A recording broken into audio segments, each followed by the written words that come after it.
All right, good morning, Mobility Monday. This is episode 201, so it's probably a really great time to reintroduce myself. My name is Erin Carson. I'm a certified strength and conditioning specialist located in Boulder, Colorado. I used to own a really cool training facility called Rally Sport. It's where I had the opportunity to meet some of the best and top performing endurance athletes in the world. So people I still work with today, Taylor Knibb, Rudy Von Berg, Timothy O'Donnell and Miranda Carfrae. There's a couple more around the world, but I'm super proud to provide high performance mobility and strength training to find balance in the body, thus allowing the greatness to come out of you and out of them. And we use them and we follow the pros because that's who it's easy to follow, to see how these strategies come into play and work well when it comes to performing. So whether your performance goals are to just be amazing in your everyday life, or if you want to go compete and enjoy an endurance event like a Leadville 100, like the local 5K, like an Ironman, whatever you want to do, this is your tool. This is your primary tool, way more important than an expensive bicycle. So we want to make sure that it stays together in a really, really, really good way. So today I just want to focus on a couple of very basic principles. The number one being we have three key areas of mobility that we are always seeking to ensure are moving well. Number one, the ankles. Number two, the hips and the pelvic complex, as well as the thoracic spine. Those three things are our key areas of mobility. Everything else between them, the knees, the low back, the cervical spine, the feet, should be stable. Everything else should be quite mobile. All right, so with that being said, thank you for your patience and indulging that. Let's get going on these next 200 episodes. This is called 90-90 half kneeling, and we're just gonna put the hands on the hips, and we're just trying to keep the right hip towards the midline. So right hip in, left knee in, and we're just gonna move through it. So I am obviously changing hands on hips. Let's take that right shoulder and right hand and just very gently reach in front. Now, if you can't get into that 90-90 half kneeling position, you're just gonna go into a split stance. Whoa, I'm gonna lose my balance. Into that split stance and do the same thing. So there's always ways that you can move through different movements. And just rotate. You might ask, what happened to Rally Sport? Well, I worked there for 30 years. 3 swimming pools, 45,000 square foot of high performance strength training space, massages, kid care, racquetball, doing the same thing on the other side, left hip towards midline. In 2019, we had a plan. We had a plan to build a smaller facility, around 25,000 square feet, and build a bigger pool for this community of Boulder. Then those 3 years of the pandemic came, and that really changed the trajectory of that plan. Let's go 4 more of these. 1. So I just turned towards full-time coaching and kind of started redeveloping a plan for a facility. And then that plan just kind of went by the wayside as I started to really enjoy coaching more and more and more. So that's how that all kind of came together. Let's go into a wide stance. Heels outside of toes. Super important. When you put your heels outside of toes, it's going to bring your hips into internal rotation. And from this position, we're going to work a hip hinge. And a hip hinge is how we load the glutes. We push the hips back behind the heels. Go ahead and keep the hands on the hips. Heels outside of toes. Anchor. It's called the lower body anchor. And just push the hips behind. You're going to get a little tugging on the hamstrings. I want you to keep your all 10 toes on the ground. Nice and easy. Let's go 4 more of those.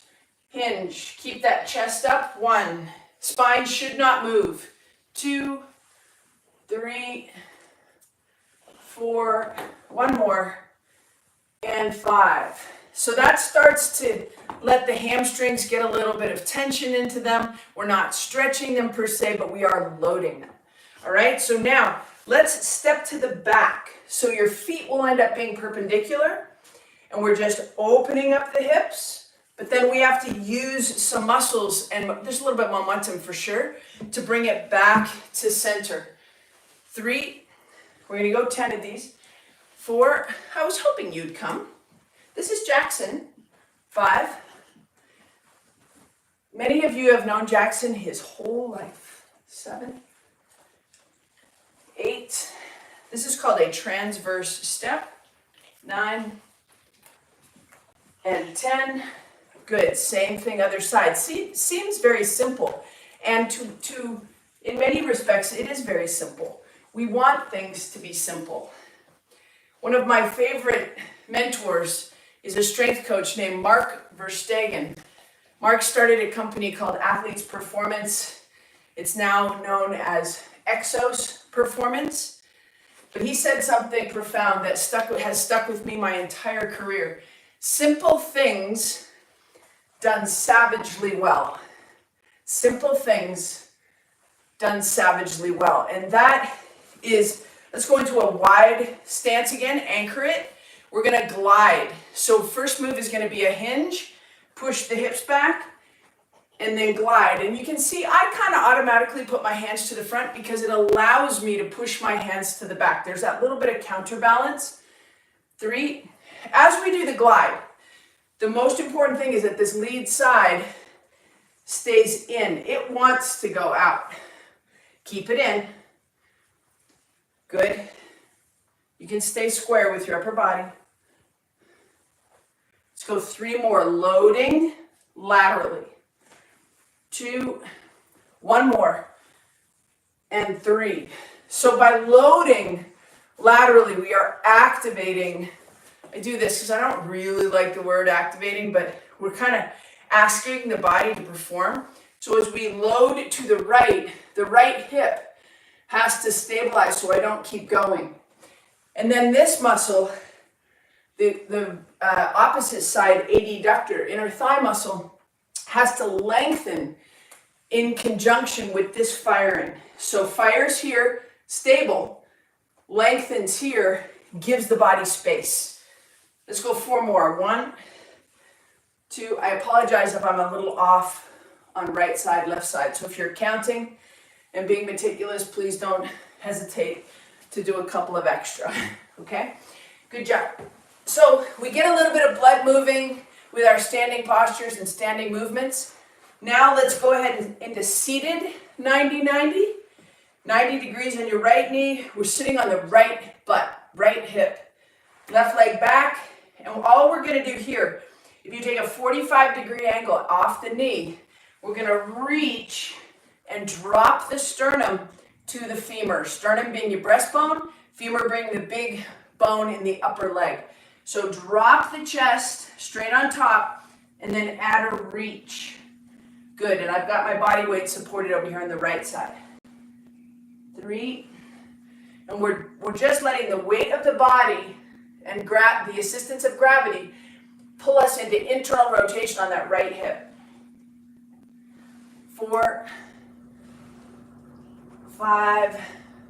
So if you're one of those people that really enjoys the mini bands and activating glutes using mini bands, Tadej Pogačar used them and made them popular again. They're not going away.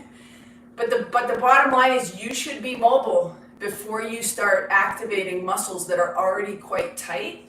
Lateral hips and external rotators are being activated when you put the mini bands around your ankles and you walk sideways, like monster walks.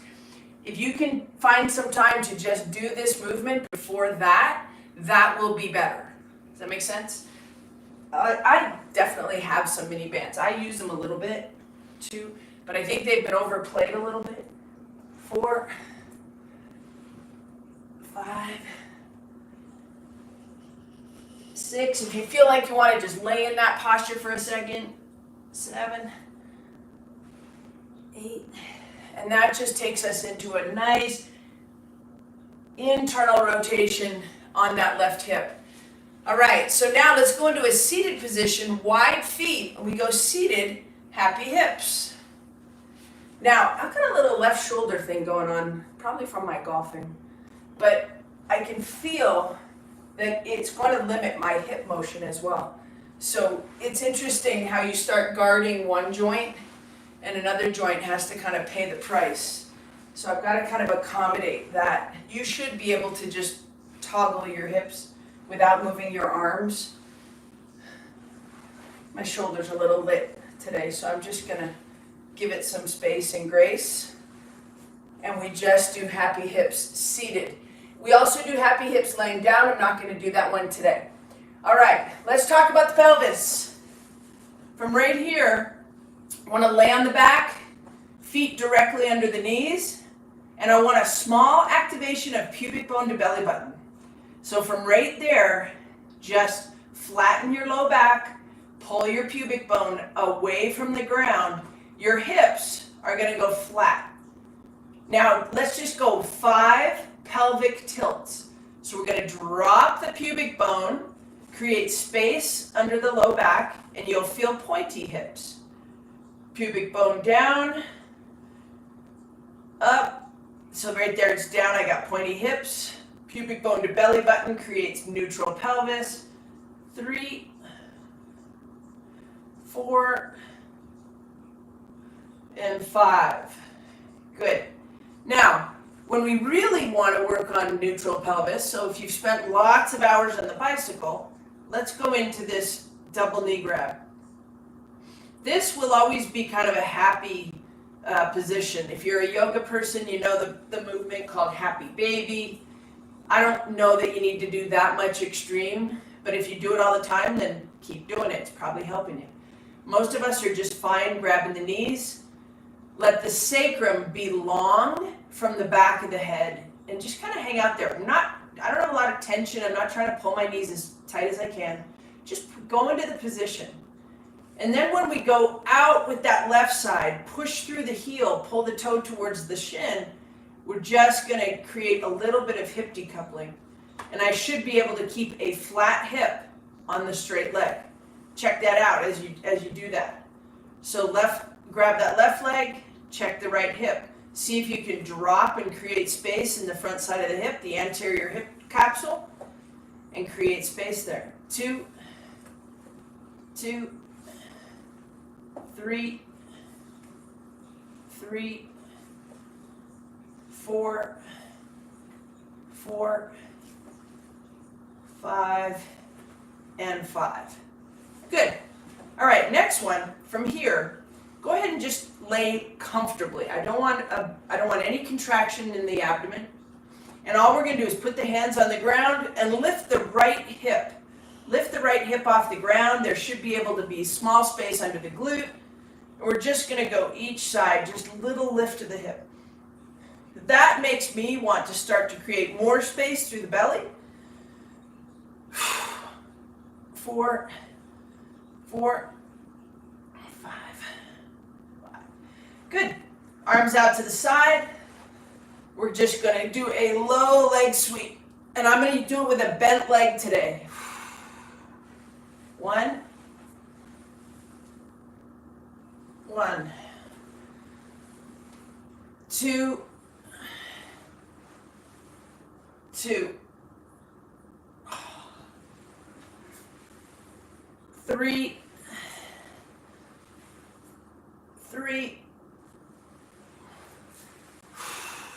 4, and then on the 5th one, this next one, we're going to grab it. So as the right knee comes up, the left hand is just going to hang out there. And then let's straighten the leg. I am tight. And it's kind of indicative of a good weekend. I had a good weekend. Played a little golf, rode my bike. Didn't really run much, but it's a lot. You probably have done a lot. Let me know what you did on the weekend. That isn't going to happen. Okay, left leg up, grab it with the right hand. See if you can straighten your left arm. My left shoulder's just not very happy right now, so I'm just going to keep it tight and shorten the lever. Keep it in tight, listen to it, honor it. Definitely a lot of tightness in the left hip. And then good, good. All right, let's get back up into standing position. We're going to go into a split stance. A split stance that is loaded 60-40 to the front leg. So we want that back foot, heel, lateral to the toes. That's important. That brings the hips into internal rotation again. Right leg in front of left. Stand up really tall. If you're used to using the measuring sticks, use them. So that means thumbs on the bottom rib, pinkies on the hip bones. Pull the ribs away from the hips.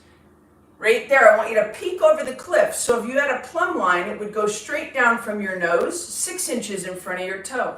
You're going to feel that right glute slightly turn on, just from that position.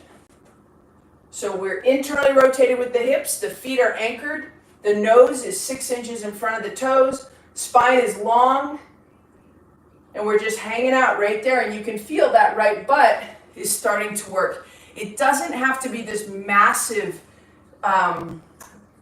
contraction for it to be effective. All right, so the next side, right leg back, heel lateral to toes, pull the ribs off the hips, chin into throat, nice and tall, shift forward. Specific loading into the lead leg will be the ball joint of the big toe, and we just hang out there, loading that left side, nice and strong. You can start to use the breath here to decompress. And good. All right, so let's move into progress that movement. So the first movement is right leg in front of left. Went back to the first leg. Left heel is at lateral to toes. Pull the ribs off the hips. Little bit of a shift. And then we're just going to add the weight of the arms. From right there, if you can stand like this for the next 30 years, pull the ribs off the hips. See if you can create space between your ribs and your hips. We add the weight of the arms. It loads the back line of the body. It adds more challenge. A small, low level, not threatening level of engagement on the back side of the body. With the right ball joint of the big toe, add tension into the ground, and then elevate the hands. See if you can lift the ribs away from the hips. We're not going directly over the head. We're going 45 degrees pretty much away from the shoulders and come straight back down. That position loads and activates the posterior chain in a very non-threatening way, which means that it will start to trust it more and more and more. So when I start to get under load with deadlifting and stuff like that, I'm already in position to accept the load and thus hopefully get stronger. Okay, right side, right heel outside of the midline. Nice big breath. Add the weight of the arms. Shift to the front just a little bit.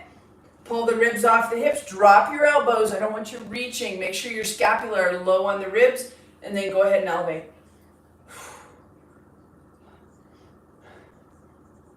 Good, nice big reach, and relax. And that comes directly from foundation training. That's woodpecker decompression. Decompression of the spine is so important, you guys. Gravity and ground are constantly compressing us. So those are some of the basics. I want to just keep moving keep moving forward, but you always will come home to the basics. I hope you have an amazing week. Thanks for spending this hour with me. And big shout out to my friends in Scotland who have a big adventure coming up. And I've been thinking about you guys, and I'm sending you all the best. Aloha.